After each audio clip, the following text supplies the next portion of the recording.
Kepler's law, Kepler's law में जो हमारे पास फर्स्ट लॉ है, planet revolves around the sun in elliptical orbit and sun at focus of elliptical path.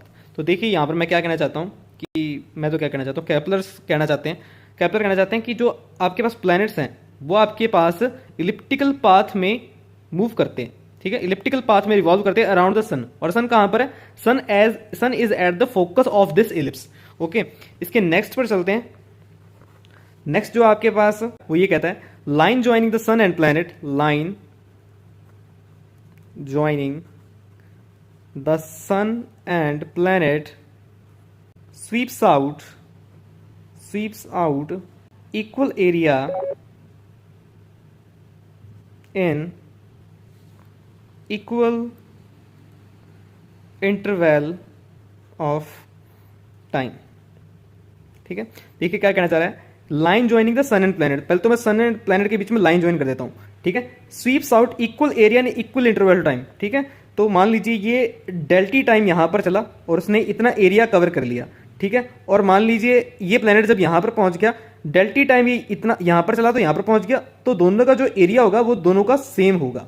ये ऐसा कहना चाह रहा है, line joining the sun and planet, line joining the sun and planet sweeps out, कहता जो ये स्वीप्स करेगा, ठीक है, जो स्वीप कर रहा है ना ये मतलब कि area, SVEEP out equal area in equal interval of time, ठीक है। जैसे यहां पर भी इंटरवल ऑफ टाइम सेम है ना दोनों का, मैंने बताया आपको, यहां पर भी डेल्टी टाइम चला है, यहां पर भी डेल्टी टाइम चला है, तो दोनों का एरिया सेम होगा। तो ये बात हमें प्रूव करनी है। ओके, तो मैं ये पोर्शन पहले बाहर ही निकाल लेता हूं, ठीक है। ये पोर्शन मेरे पास कितना है, ये आर बन रहा है और यहां पर ये स्मॉल एंगल डी थीटा बन रहा है, प्लैनेट यहां से लेके यहां पर आ जाता है, तो ये आर्क लेंथ कितनी हो जाएगी, आर डी थीटा। ओके, यहां पर सन है।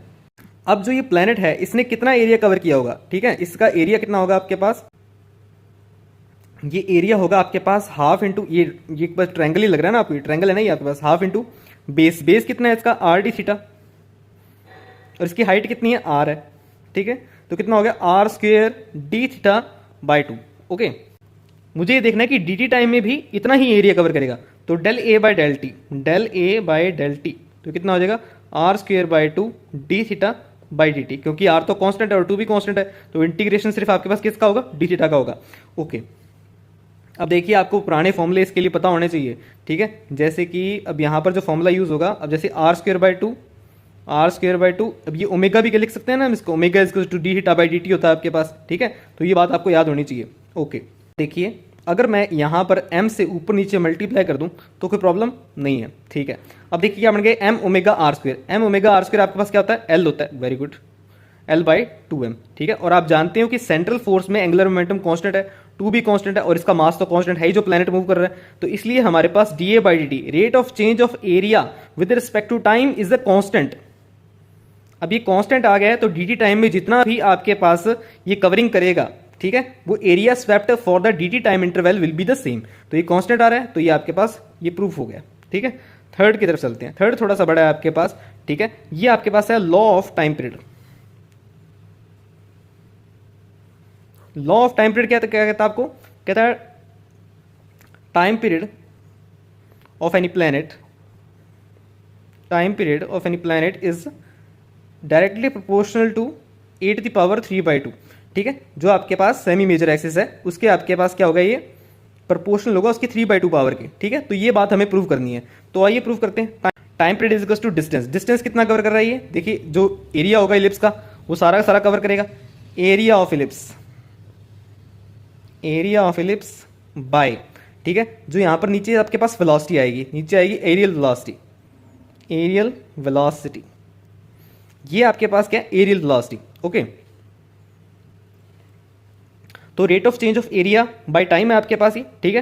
तो ये आपके पास एरियल वेलोसिटी है, ठीक है, ये आपके पास areal velocity L by 2m। Okay, तो T is equal to area of ellipse, area of ellipse आपके पास कितना होता है, pi a b divide by areal velocity कितनी है आपके पास, L बाई 2m, ठीक है। ओके, अब देखिए अब आपको 2-3 फॉर्मूले थोड़े से याद होने चाहिए, ठीक है। जैसे इलिप्स का फॉर्मूला आपको पता होगा, b is equal to a√1 minus epsilon square, epsilon eccentricity है आपके पास।